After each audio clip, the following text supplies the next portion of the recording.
все голоса, говорит пока. Пора. И пальто на гвозде, шарф в рукаве, и перчатки в карманах шепчут: подожди до утра.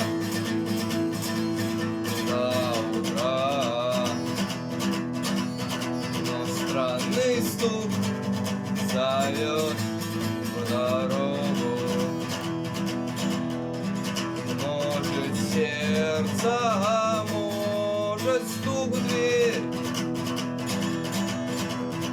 И когда я вернусь на пороге, я скажу одно лишь слово.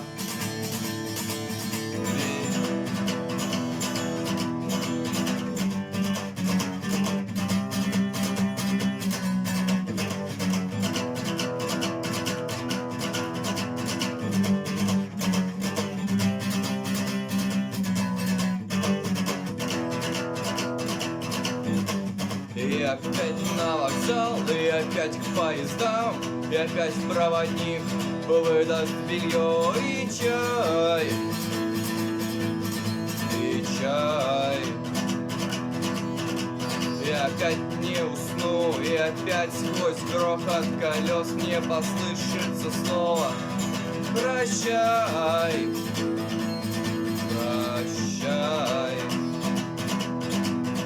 Но странный стук зовет в дорогу.